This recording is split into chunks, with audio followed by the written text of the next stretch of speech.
Hello and welcome to Let's Talk About It. This is your host, Taylor, and I hope that y'all are making your way through the week with some positive vibes. I'm going to be very honest this episode with how I'm doing before we get into our lovely, lovely guest who is amazing. This is probably one of my favorite episodes that I have ever recorded. But before we get into some of this episode is going to, just as a heads up, as a content warning, as a trigger warning, this interview will discuss things like rape and sexual trauma. So take care of yourself however you need to.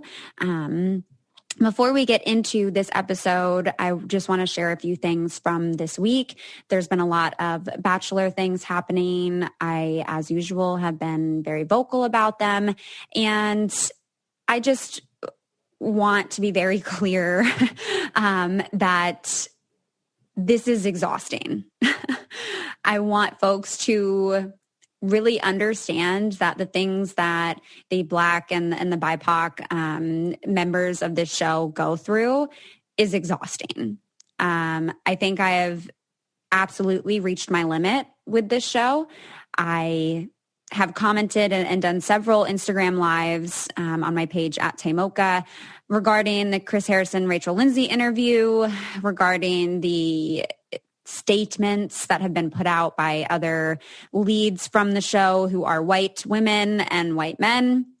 Definitely recommend checking those out.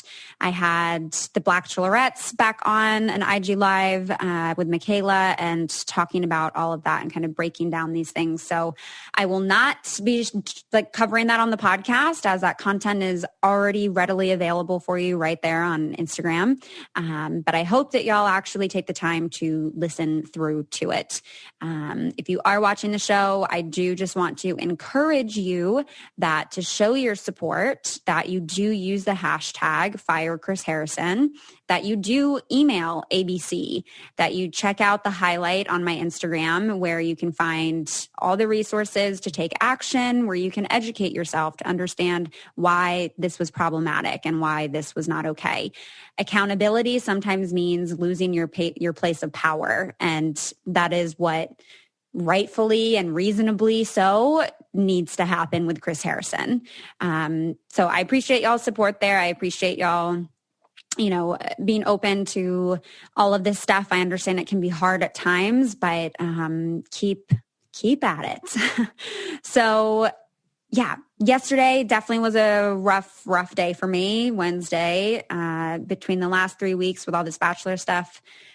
From Monday, come Wednesday, I feel like I've just reached my limit. And so coming into today's episode, just want to hold space for some of that, for not being okay.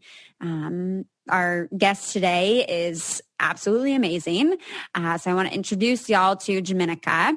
She is a queer media consultant, a comprehensive sex educator, and sexual assault and trauma expert. She is the host of Trauma Queen, which is a mini podcast series for survivors of assault and their allies. The podcast focuses on uplifting voices in all communities and exploring their collective journeys to healing. Jimanekia is the founder of Tending the Garden. So be sure to check out all the links in the episode notes so that you can find all the resources and the work that she's doing. Tending the Garden is a healing retreat for survivors of assault of marginalized identities. She's been working in the mental health field for over a decade with youth, adolescents, and adults. She honestly does so many things, and I'm gonna let her speak on that, but I hope that, per usual, going into today's episode, y'all are listening with an open heart, an open mind, and open ears. So let's talk about it.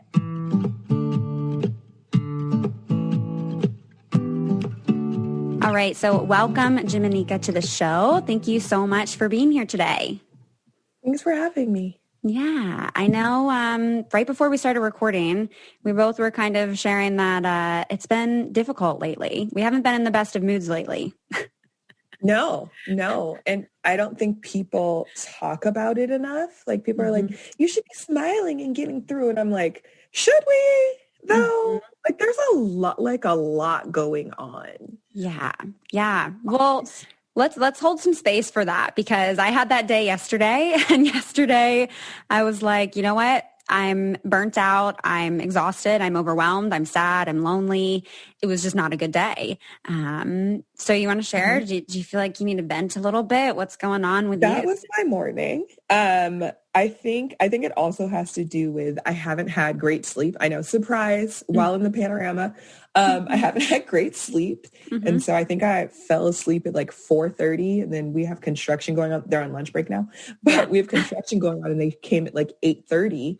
And I was like, well, guess I'm up. Yeah. And I was like sitting here, and I was like scrolling, because that's how you get caught up.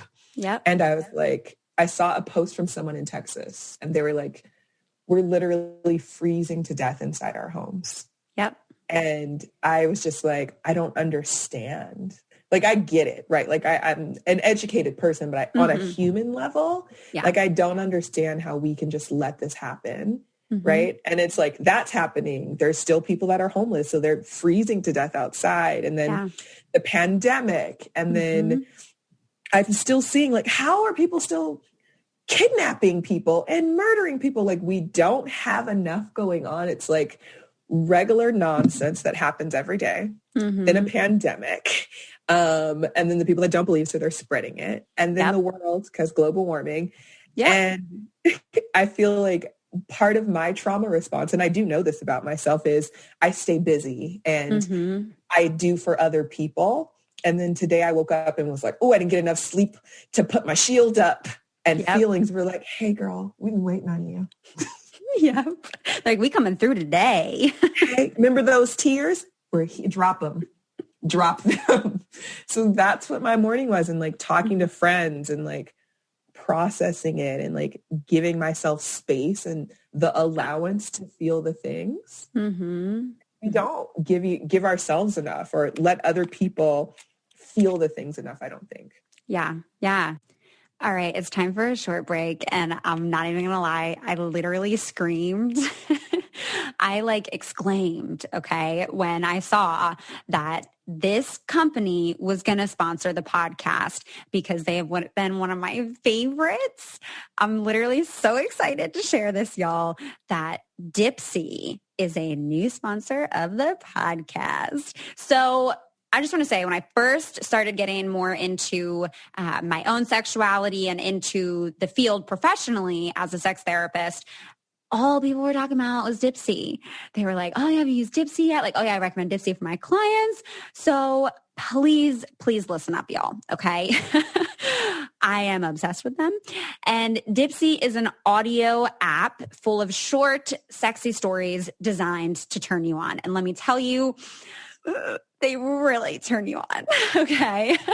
I am such a fan of hearing dirty talk. I'm such a fan of some good audio. Okay. I love hearing it in my ears, and each Dipsea story features characters that feel like real people and are just immersive scenarios. So you really feel like you are right there.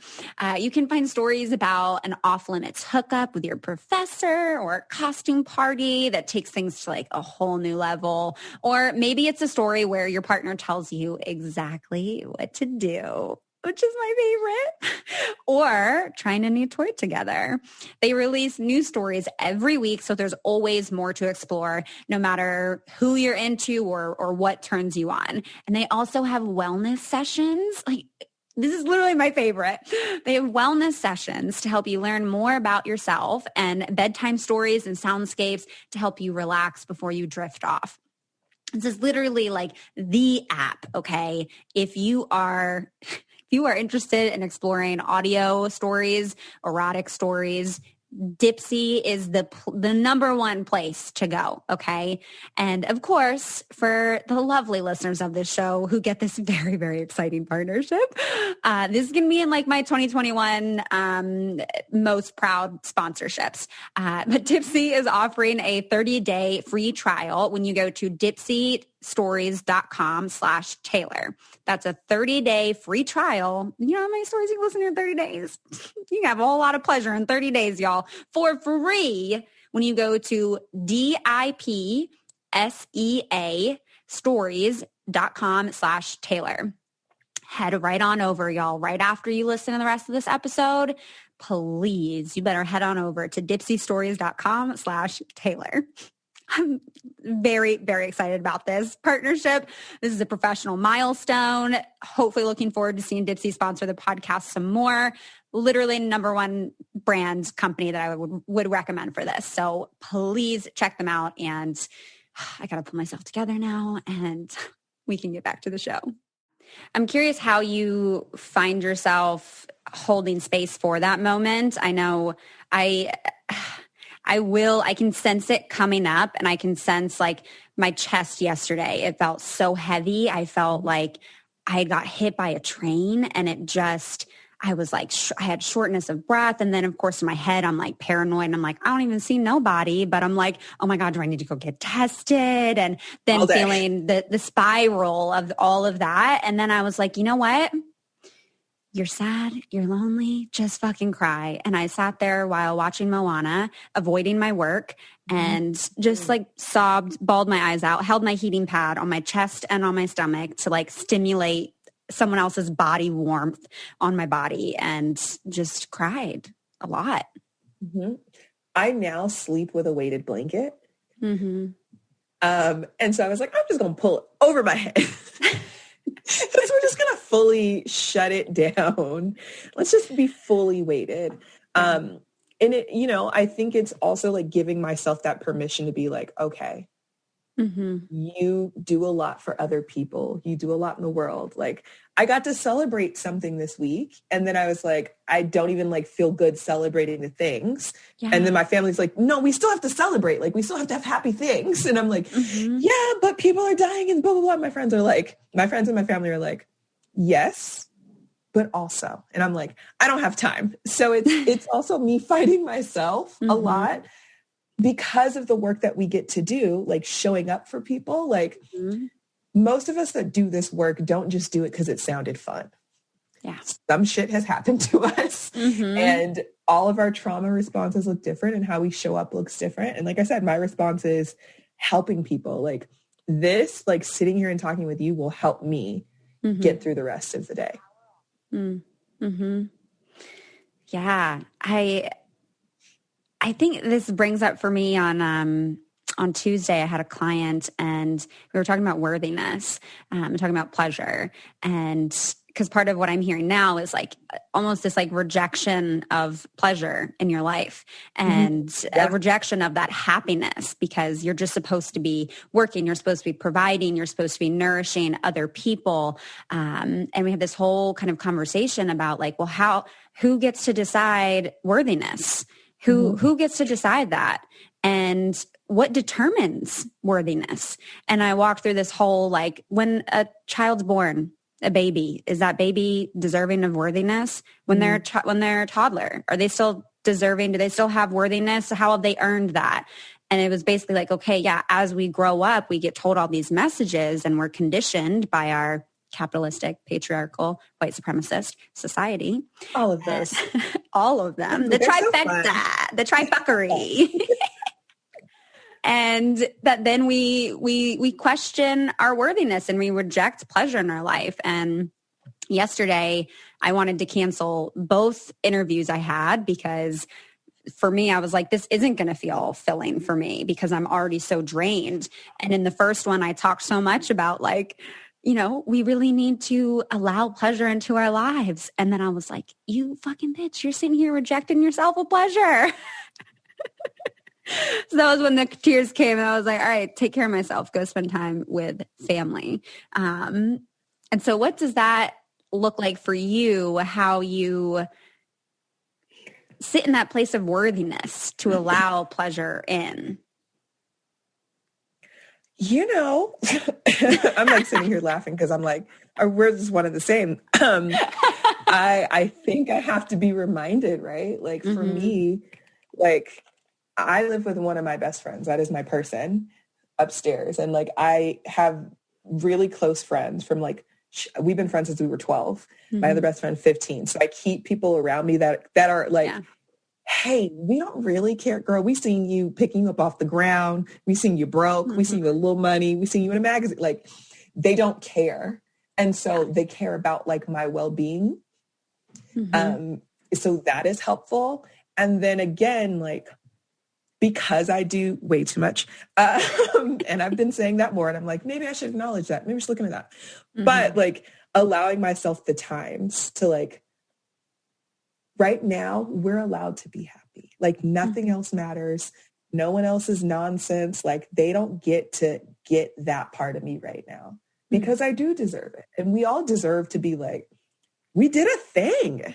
Like, whatever that thing is, like, and then like treating myself. Like, I'm like, ooh, like I was in Marie Claire, so that's the thing. And so I drove around searching for the magazine, which magazines are hard to find. And I was like, ooh, I'm going to celebrate with chili cheese fries and going to bed early. And I was like, wow, if that's what celebration looks like now, and I receive it.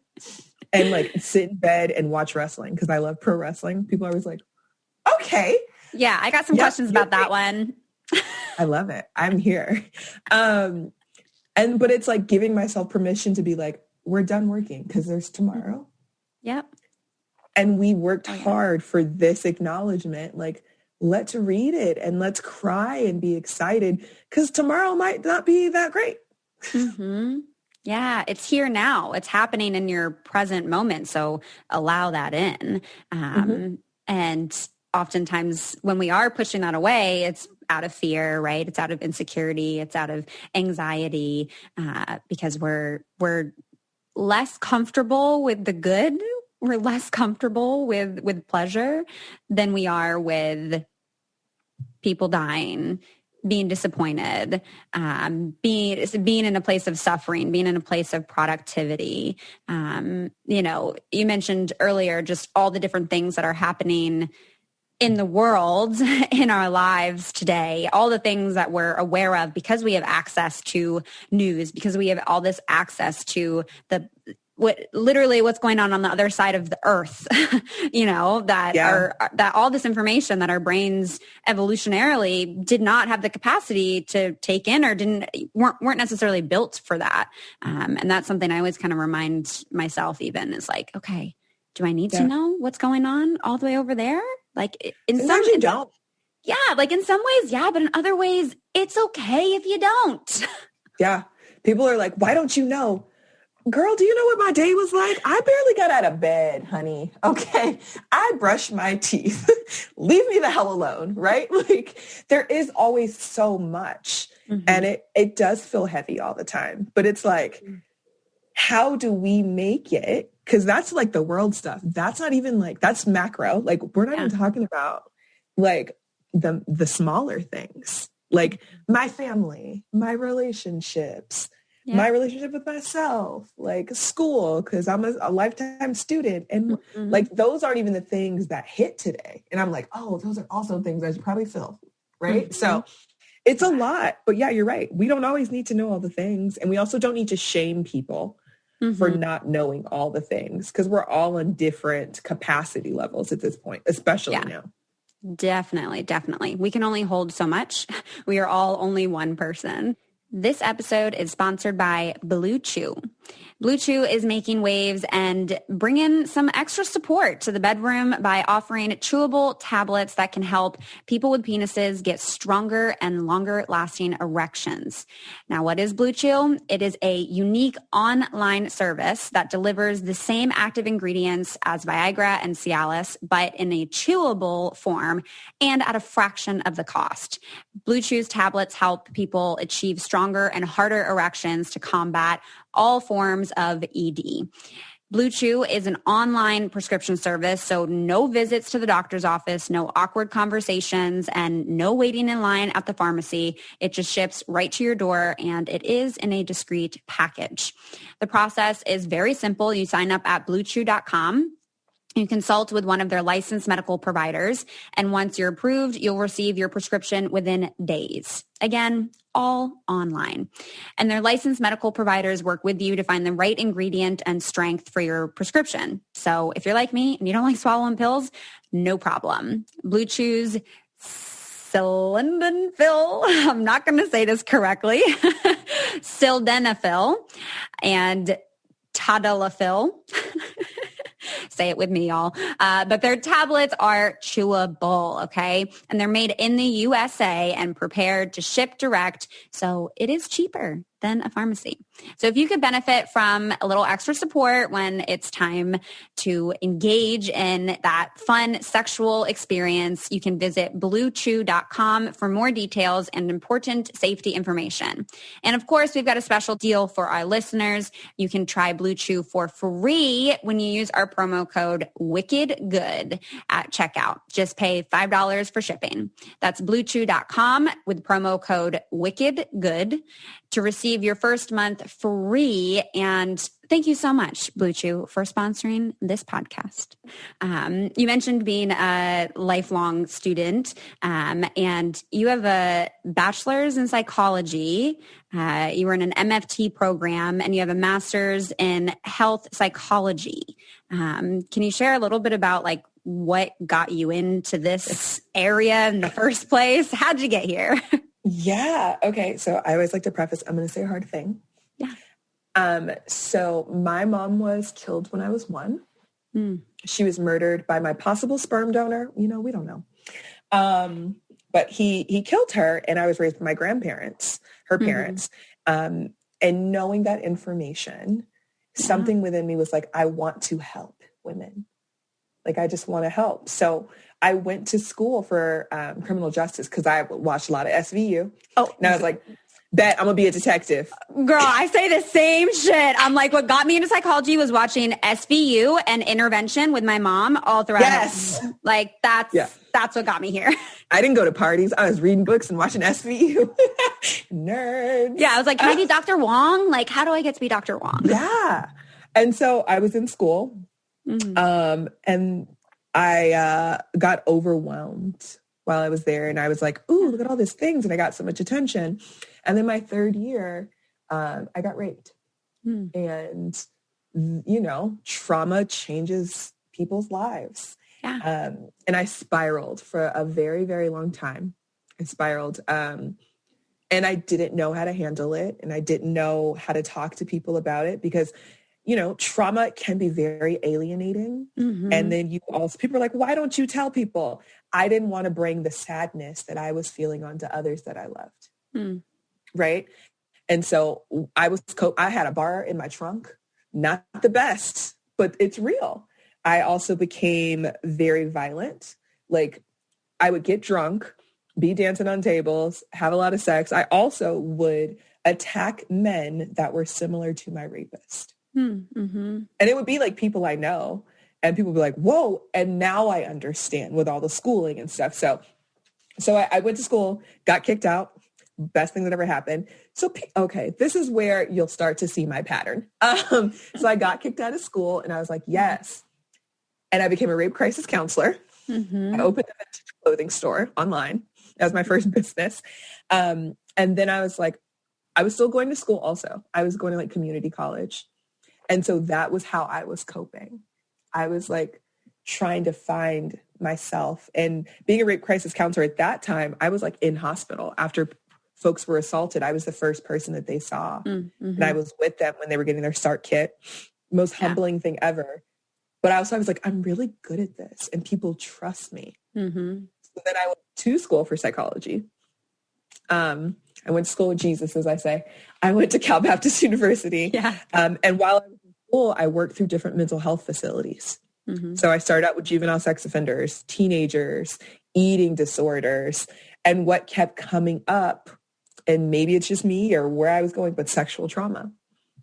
And so I was like, okay, how do I do this? So I thought I had to be a therapist. So that is when I did the MFT program. I didn't finish the program because I was like, this isn't the way I want to operate. This isn't how I want to show up. Yeah.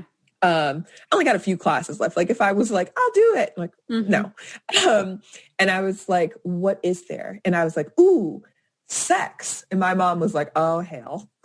What does that mean? And I was like, I don't know, girl. Give me some time. Yeah. I keep my family in the house. And what I saw there is everyone was talking about all the fun things, the moves, the toys, the parties, but not the things that affected most of us, which was trauma. And then I got to navigate what that looked like for myself and like how other people were doing it and how I saw where people were misstepping. Not that their content was wrong, but the way that they did it didn't speak to people that I wanted to speak to. Like, I just talk to people, right? Like I see them. I'm not like, oh my God, that's so sad. I'm like, that shit sounds rough. And they're like, yes, it was. Thank you. Like, we're all like, once you tell someone you've been through something, there's that little click and their tone changes. And they start looking at you like a sad, broken puppy. And we're like, no, we're still whole people.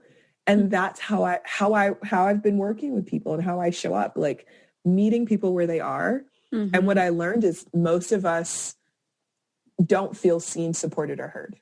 So that's like my tagline that I always say, because it's so true. And that's kind of how I've been navigating and expanding. And it's been a journey and I'm so thankful for it. Yeah. That taking people where they're at piece is so important, especially after trauma. That's such a what's the, like, I want to say like sacred space to hold with somebody. And I'm wondering how you navigated / maybe still today navigate when you work with folks who have experienced sexual trauma and you notice yourself getting triggered, of how you navigate that when you are working with somebody, or how you then maybe turn inward and care for yourself. Yeah. Anytime I do any type of work, right? Like, or showing up for folks, I like to prepare myself. So I'm like, let me do a body scan. Let me see where we're holding things. Let me stretch. I have a playlist so I can dance around my room or wherever I'm at. Even if I'm at a speaking engagement out of college, I'm like dancing first because we hold our stuff in. I also keep like little things around me that people won't notice that like are tactile. Like right now I have like a little chain. I don't know where this came from, but it's like next to me and like it allows me to feel grounded and it helps me to focus and be present. Yeah. So I have my little tricks. You do. Those are important to have. Very, very relatable, the dancing piece. That's a very big thing for myself, just to shake off the shit that I'm holding and like freely express myself and get grounded within what I'm feeling and what I'm experiencing. I think dance is a beautiful way to do that. Yeah, because we people are like, aren't you, I've heard some shitty things. Aren't you over this trauma yet? Like, not to, like, I've heard people say it and other things, but it's like, trauma is an action that happens to us, no matter if it's physical, emotional, spiritual, whatever. And oftentimes, I'm sure you know, like we hold it in our bodies. And that's why somatic therapy is a thing, because we have to release it. So being a lifetime student, again, I was like, I'm done with school. Let's do another program. And so I'm now I'm doing like a graduate certificate in alternative medicine. Because I think there's so many things in there that can help folks. Like Western medicine is great when we need it. But I always say it like this, like our ancestors didn't have all this and they were navigating. They made it. We here. And it was cheaper. So let's figure that out. Get the herbs from outside. So this program is really amazing and I need to catch up on homework. But like I'm learning how to make tinctures and like what certain herbs and vitamins can help people versus I find that Western medicine is numbing. And it's like, how do we get you to just be quiet? How do we just stop this thing without addressing the root? And that takes it back to trauma also, like the root of it. It's sedating your feeling. Yeah. And then when you come out, you're like, oh, what are these? You're like, oh yeah, they didn't leave. You just quieted them for a little bit. They're still here waiting on you. Mm-hmm. So like doing certain things, like I do body work, acupuncture, chiropractor, massage. I take things for my nervous system, different herbs, and I learned that from Eastern medicine. Mm-hmm. It teaches us how to be in our body so we can actually work through it. And something my business partner always says is, we need to learn how to work through the trauma because it is a part of us versus people try to go around it. It's still going to be there. It's still on you. So let's learn coping skills. Let's figure out how to talk through it. Let's figure out what to do if you're triggered, because 10 times out of 10, something's going to pop up and surprise you. And you're going to be like, oh no. Mm-hmm. Yeah.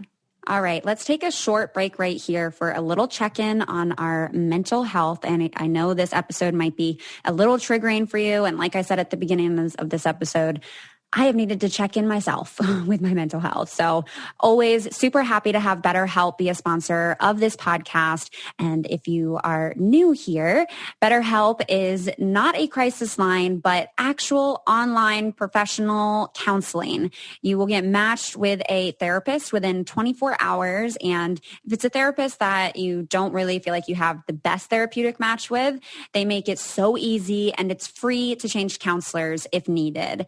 I also really want to point out here that it's pretty affordable, much more than traditional offline counseling. And they also offer financial aid. Plus, y'all know I'm going to give you a little discount here. But so many people have been using BetterHelp that they are actually recruiting additional counselors in all 50 states. So be sure to check them out if you are a provider and you want to, work with some more clients. So I want to help all of the listeners of this podcast out with taking care of their mental health. You can get 10% off your first month by visiting betterhelp.com/talkabout it. You can join over 1 million people taking charge of their mental health. Again, that's BetterHelp, HELP.com/talkabout it. And now we can get back to the show. Is there anything from when you were kind of talked about that spiraling period after the rape and noticing how you were coping with it? Is there anything that you think, looking back at that version of yourself, that would have been helpful for you to have had, like a tool or a practice that you now know that you're like, if only somebody had shared that with me, I maybe would have done things differently? Or perhaps that was just what you needed. That was the experience you needed to go through. This is not at all a do you regret how you coped kind of a question, like 0% that, but anything that you think would have been really helpful for you while you were going through that maybe you didn't receive or know about? Yeah. I think just the normalization of someone would have believed me. Right? Like, regardless of how we live our lives, and this is across the board with survivors, people question them. And I was like, they're going to question me because I was out there sitting on dicks, honey. And that's what I chose. Like, I was very consensual in all these things and people didn't understand that. I mean, hell, I didn't understand like consent and having conversations, but I wish I had known that there were spaces where people would have believed me and not questioned it. But also I'm like, were there spaces? Yeah. Few, if any, maybe. Yeah. Mm-hmm. So maybe those things. I think that's a great question though. Mm-hmm. Yeah. Well, because it sounds like even what would have been helpful for you in that, you are now giving folks. Mm-hmm. Yeah. And that's kind of how I think about it. It's like, what do I think I needed? I needed someone that was regular, that, could meet me where I was, that could talk to me how I talked. Mm-hmm. That was like, okay, do you know what you need? Also asking people what they need. Stop trying to fucking tell everyone what you know and what you saw on SVU. Yeah. Listen, crimes are not solved in 50 minutes. True. Okay? Not real. Yes. But yeah, I wish I had known those things, but also I'm like, would my journey have been different? But yeah, I do feel like how I navigate the work and showing up for folks, I'm always like, what would I have needed? Even I do like motivation Mondays sometimes on like my social media. And I'm like, people are like, this is helping me. And I'm like, cool. But really, this was like a reminder for myself. Yeah. These are the things I just am saying out loud and I'm just sharing it. So maybe others. So it's like the normalization of we're all going through something. Absolutely. Every day, every other hour, going through something new. Got a new wave of feelings every other hour. I want to share a little bit about like the work that you do, like what that work looks like, how people can engage with your work. I laugh because I'm like, which work? So I keep saying I do a lot and I'm going to really do some reflecting on that. But so I have multiple businesses. I have the Jimanekia project, which is myself. And so that's where I do like speaking engagements and I create content. Like I have workbooks and my podcast, Trauma Queen, is underneath it, where we just talk about different types of trauma each season, which I will be bringing back eventually. But, those things for me feel really great. And I just started opening up to the idea of doing one-to-one work with folks. And I have 2 clients now that are going to be starting potentially. So also knowing like small number, I'm like, I'll work with 5 people. Yeah. So that's one thing. And then Tending the Garden was created because I worked in mental health facilities and I saw how minorities were treated. And that's, queer, Black, brown, mixed, just disabled, just how they were treated differently. And so Tending the Garden, I always say, is a healing space for healing, where we're not questioning you, we're meeting you where you are. And I'm only working with marginalized folks. And people are like, oh my God, when are you going to create something for white women? I'm like, y'all have things. Y'all got plenty. There's an abundance of retreats. And I did my research and I don't see melanated, not even like a drop of melon on any of those ads and none of those teachers. And so I wanted to create a space that was somewhat more affordable. I was like, y'all are charging how much? And I'm like, how can I help? So it's a nonprofit. So it's fiscally sponsored now because process, which feels good for me because I also get to help another org. And so we're doing that. And then we're going to do a summit in April online. So it's accessible. And even in those conversations, I was like, people are always talking about this and this. And I was like, what about being fat and a survivor? What about being trans and non-binary and a survivor? What about being masked and a survivor? So we're having tons of panels where there's different folks having these conversations and like, we're going to let folks ask questions. And also I'm super excited about that.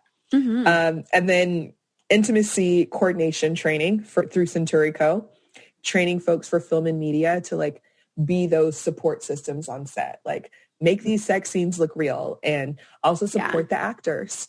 And then last but not least, healing intersections where we do our support groups.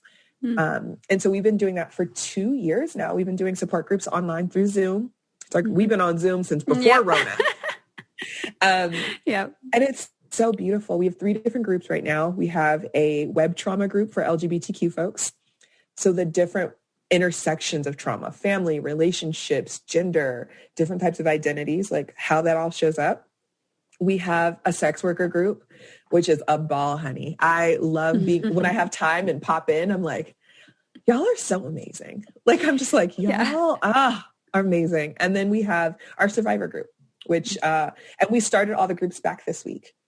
So it's so fun. There's 7-week series. And we also try to make that affordable for folks because, just overall having others that know your journey, maybe it looks different, but you don't have to keep explaining it. And then they can share their experience. There's so much opportunity for healing in that. So it's kind of across the board. It's like community healing and connection and survivor support. Yeah, absolutely. First, you do a lot. That was a lot of things that you do. In your face, you were like, yep. I was like, okay, yep, another one, more. Okay, yep. I want to just touch on this piece that you mentioned, this work for you is specifically geared towards BIPOC communities and marginalized communities of people. I think that it's pretty obvious for folks who listen to this podcast that that's important to me to emphasize that, right? And to actually provide space for those kinds of things. But I do recognize where folks get upset and they feel like it's, not including them, that it doesn't include white people, therefore it's racist. And it's not how that works. We could talk about that. I'm ready. It's literally, I feel like all I've been talking about.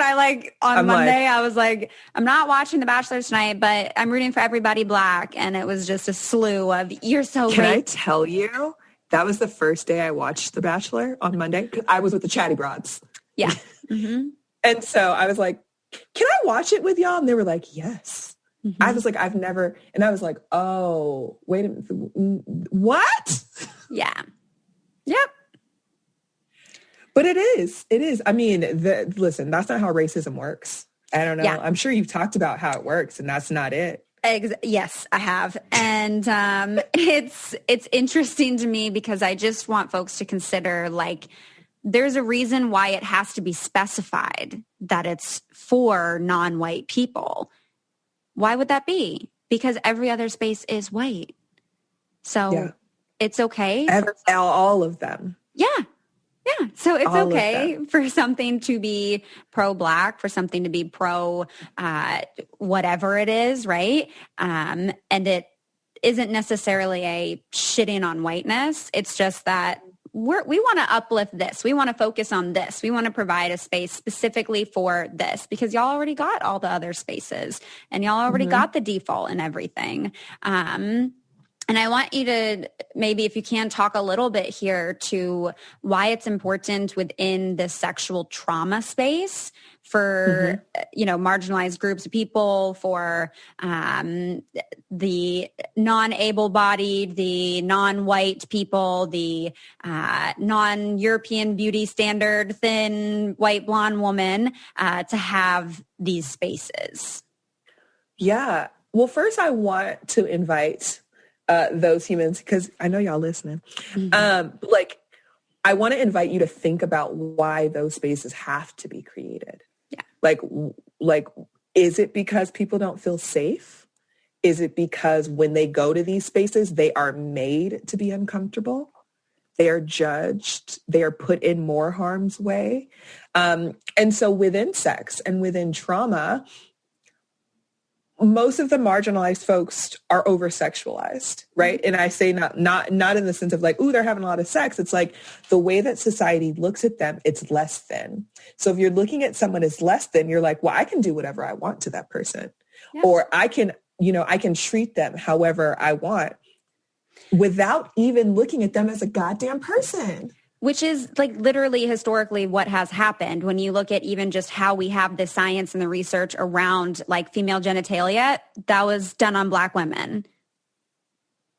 So Tuskegee experiments. Why do you think Black people are scared about a vaccine?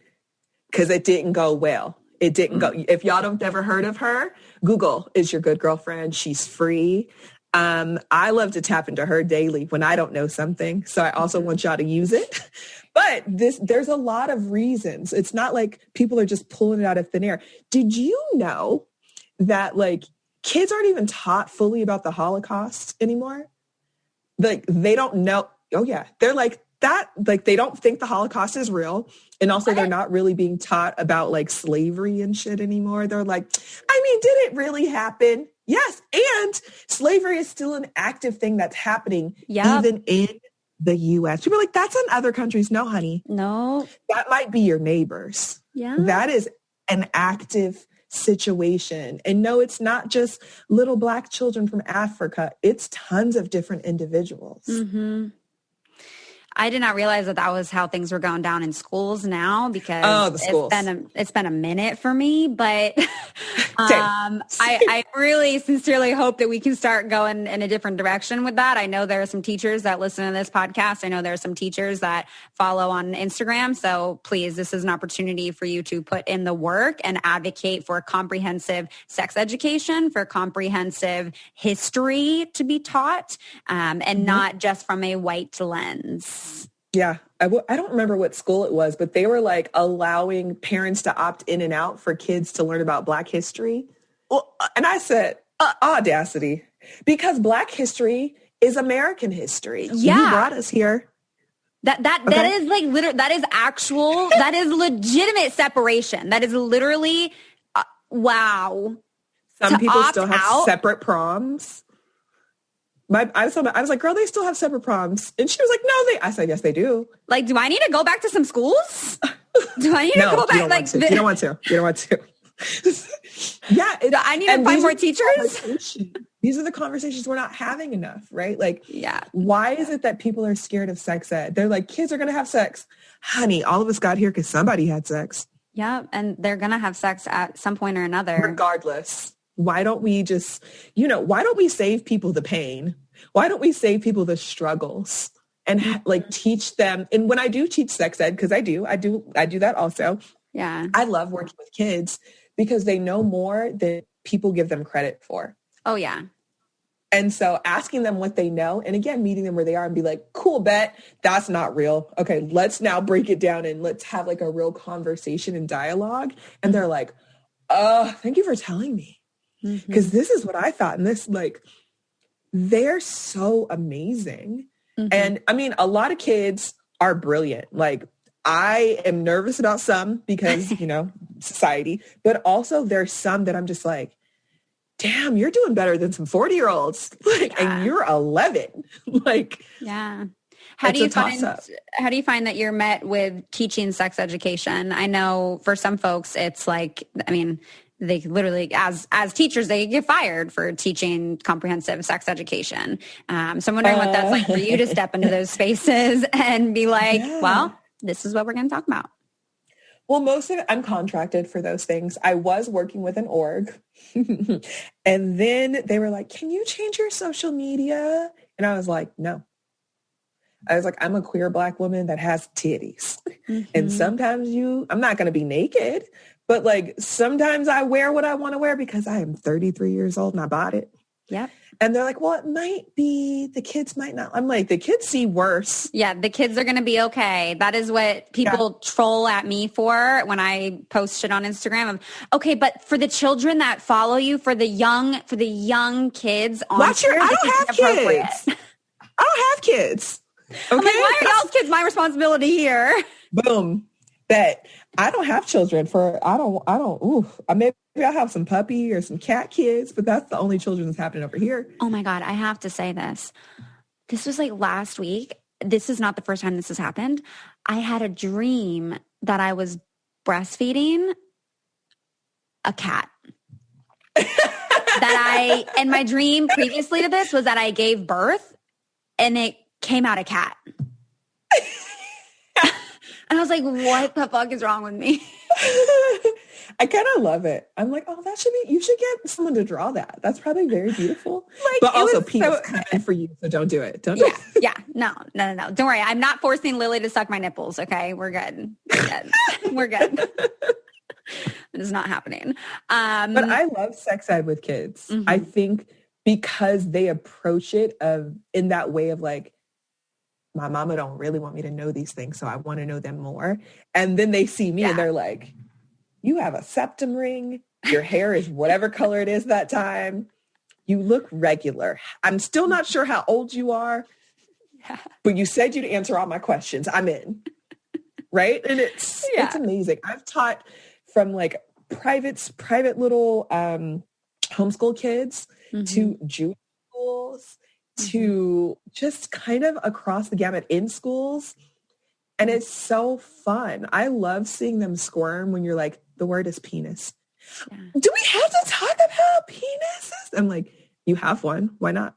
Yeah. Vaginas involve us. I'm like, why not? At one point, You're going to have to be near. Everyone in this room might be near one at some point. You touch one every day. If you own one, it's attached. Mm-hmm. Do you not wipe? Yeah. Do you not spend a little time with it? Spend a little time, check in, make sure it's good. Yeah.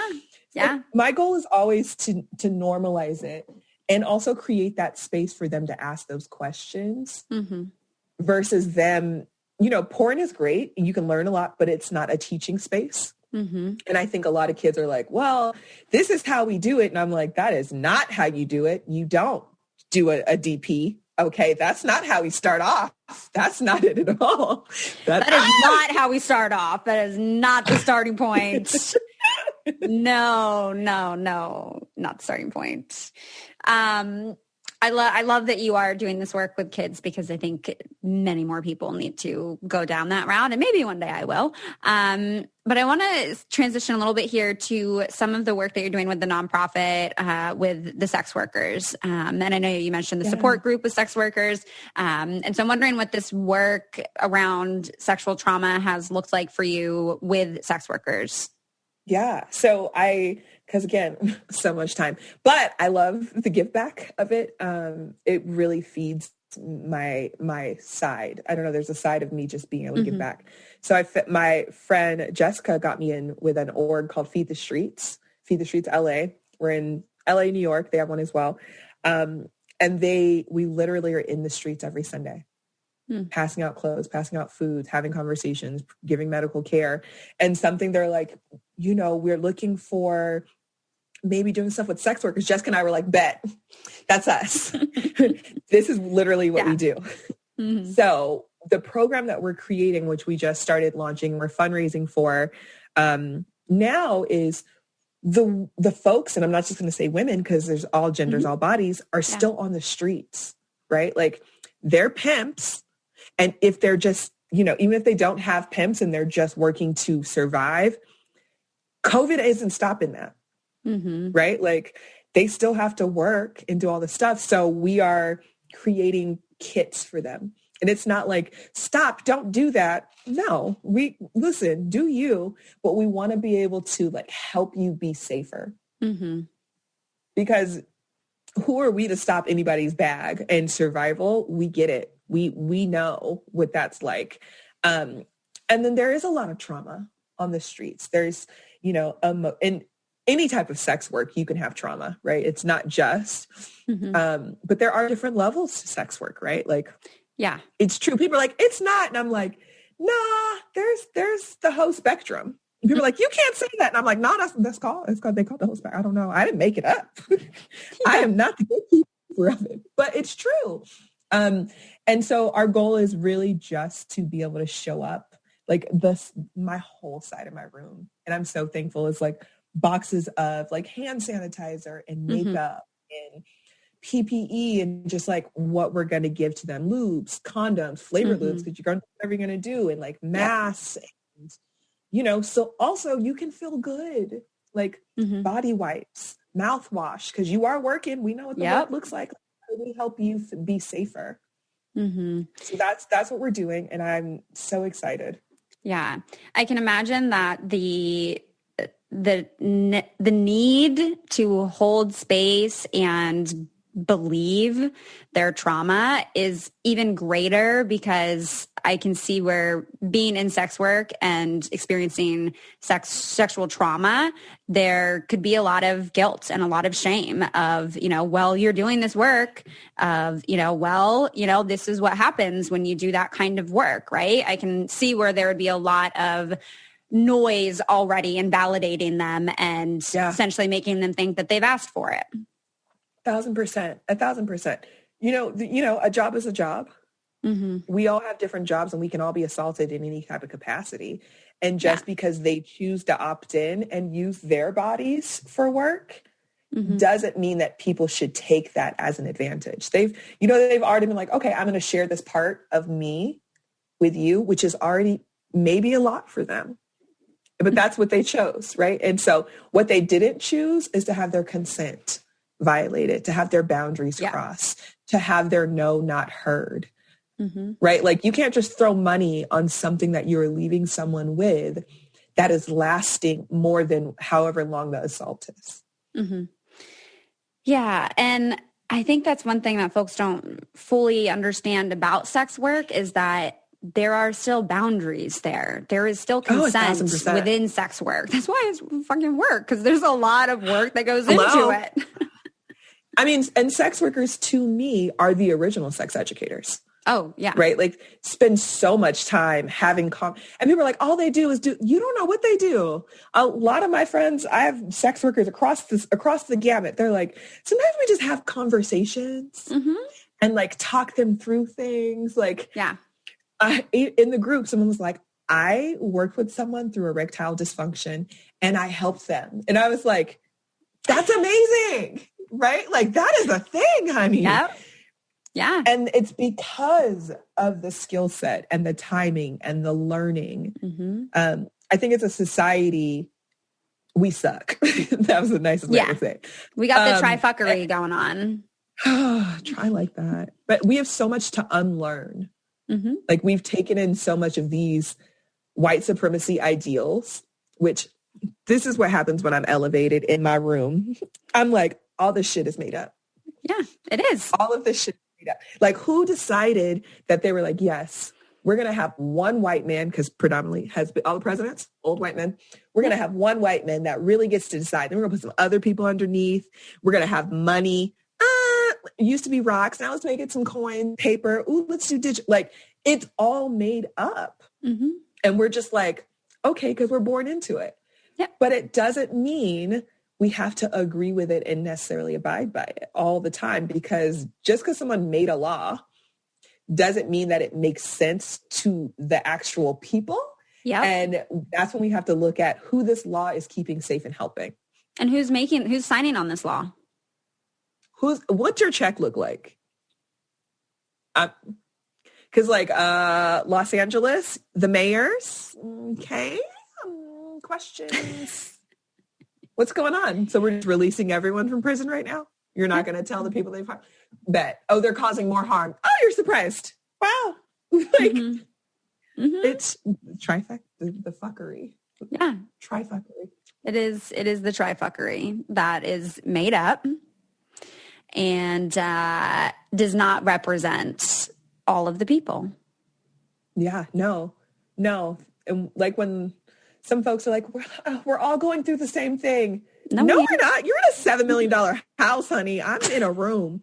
That's already different. Okay. Today I might remember to feed myself. You have a chef. Different. Yeah. Different. And it's okay to acknowledge those differences. It is important that we acknowledge those differences, our intersections, Kimberly Crenshaw. It is important that we identify those, because otherwise we're going to be invalidating what our actual lived experiences are, which is then going to lead to folks not actually getting the help and the support that they even need in the first place. Wow. So much knowledge is being dropped here. You're all welcome. So what is your PayPal and Venmo? I'm like, everyone is welcome. Thank you for coming to Taylor's show. Just replay this. Just stop now, start over, and then just redo it again. just repeat. Listen on repeat. Yeah. But I mean, there is actually one thing I want to touch on before we wrap up. And you mentioned the spectrum of sex work. And I think a lot of folks conceptualize sex work as you are having sex with another person. You are doing explicit acts with that other person. Therefore, it is sex work. And that's not true. It's not true. I have friends that do phone sex. Yep. I have friends that do camming and don't do anything but just talk to people. I have friends that perform sex acts on themselves and do camming. You could phones and texting. Some people just want to text. I love sexting. So, listen, this is another thing. What I really learned, because I've seen some things since I've been in sex ed and traveling, I'm like, everything really is a thing. I've been to a clown orgy. You ever been to a clown orgy? That's a thing. Never been to a clown orgy. No. That slightly sounds like my nightmare, but I'm happy that folks are enjoying themselves. My best friend was like, absolutely the fuck not. And I was like, it was time. I just stayed in the bathtub, but I was hanging out with a bunch of sex workers. And it's like, even that, like, there's dom work. That's sex work. Yep. There's being a submissive. That's sex work. Mm-hmm. Like full service, directing sex. Like there's so many things. And I think we need to expand our brains. Just like people are like, oh, we can make this business up. Cool. Why can't people expand their thought process? And also, when people are like, I don't know any sex workers. Oh, honey. That is so cute. You probably do. Maybe they just don't feel safe enough to tell you. So again, do some self-reflecting. Just like you know a survivor. People are like, I don't. I'm like, no. Unfortunately, due to the numbers that are reported, what is it? 1 in 3 female identified folks and 1 in 6 masked male identified folks. And these are cisgendered. So that doesn't count for trans folks. That doesn't count for people that don't report. And it hasn't been updated in a minute. So I promise you know somebody. Yeah. In all of the categories. Mm-hmm. Yeah. It's a lot of different options out there. The last question I'm going to end you on here is, how did wrestling become such a thing for you? I had to loop us back to that because this is funny. I was like, I didn't think that was going to be the last question. Because it's in your bio. And so I'm like, all right, hold up. What's this wrestling thing? Okay. I found wrestling when I was 9. Okay. And I remember literally the day I found it, I was turning through the channels, very privileged in my space in my room. I had cable in my room, raised my grandparents. They were asleep. And I remember Stone Cold Steve Austin was breaking into Brian Pillman's home, rest in peace. And I was like, what is this? And then I just started watching it and the storylines. I was like, oh, this is like a soap opera. Yeah. It's like a soap opera. And I took time off when I was spiraling in my 20s. And I've come back and it's so beautiful now to me. Like the art of it, the creativity, like the storylines, what they do with their bodies, honey. I'm not backflipping off a damn thing onto a table. I am not. No. People are like, it's fake. I'm like, yeah, there's scripts, but that's still their bodies. Like, and now I've also been invited into, I'm also wearing one of my favorite shows, Sons of Anarchy. I've been invited into the Sam fam and the wrestling fam on Twitter. These exist. Twitter's back. And it's so amazing, like the connections with like so many different people across the world and like having dialogue. And because we're older now, like we're like, oh, look at this person and like their skill set. And also they had their own Me Too movement last year. # speaking out. And so I'm like, how do I help in that space and like combine my loves? But wrestling makes me happy. I'm friends with some wrestlers now. My friends are I love this. Are you? And I'm like, I'm fun. I'm still pissed at people because WrestleMania was supposed to be in LA this year. It's okay. 2023 bitches. I'm gonna be a mess. You're gonna want to follow my Instagram by then. You got a few years to find my name. Well, they're going to find your name very easily by going to the episode notes for this episode. Yeah, listen, especially, you're going to want to hang out, especially 2023. It's going to be a mess, honey. But for me, it allowed me, especially during this time, because they were still working, to see like the human side of a lot of them, and a lot of them do other things. So I'm seeing that side of them, not their character. Yeah. Which means a lot to me. Also, there's more Black and brown people in wrestling now. And they're not just being like played over. Like there's some beautiful humans, especially the beautiful Black women right now. Oh my God. I'm just like, they've come so far from the diva era where they only put women on TV in some shit that's like a string. Literally. And now they're like jumping off things and kicking ass and main eventing. And it's like seeing just the growth. But yeah, I just love it. It's like my soap opera. It helps distract my brain. It feels safe. Like with trauma, watching too many new things, I get like disheveled. So Sons of Anarchy, even though it's a very intense show, I get it. It's real intense. I felt like there's certain characters I connect with, which I'm like friendly with now. I'm extra, so you brought this out of me. Good. I'm glad. This is the note I wanted to end on, was some laughs and smiles and things that bring you joy and things that bring you pleasure. Even if it's as random maybe as wrestling, but I get it now. I see it. Yeah. And it's, the trauma still. There's trauma there. Mm-hmm. Grey's Anatomy and Sons of Anarchy, trauma, my two favorite shows. Mm-hmm. So it's the connection and the space, and it's just seeing people. Mm-hmm. It's entertaining. It's my adult soap opera. Yeah. Well, now I'm like, maybe I need to check out wrestling a little bit more. I'm like, I don't even You know have what? cable, Listen, but... I will give you my wrestling password so you can watch the one women's pay-per-view that they did, just fucking one. And it's just the women wrestling.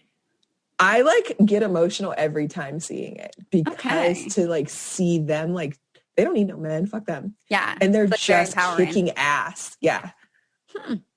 I mean, I'm down. If you're trying to share it, I'm totally down to watch that. I'll send it to you. I'm going to send it to you. It's great. And you'll be like, okay, well, wait a minute. Yeah. Well, I'm sorry to listeners, you're not getting this password, but you're not. Recommend that you check it out after this now.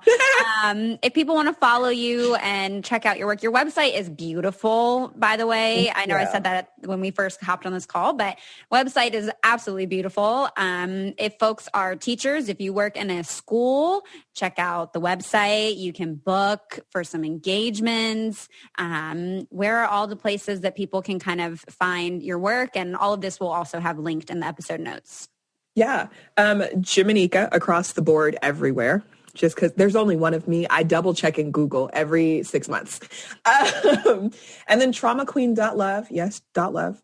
To find out about the retreat, tendingthegarden.love. Still love. If you were looking for support groups, healingintersections.com. Mm-hmm. Yeah, amazing. Those are my main spaces. Well, thank you so much for all the things you're doing, for showing up in your truth today.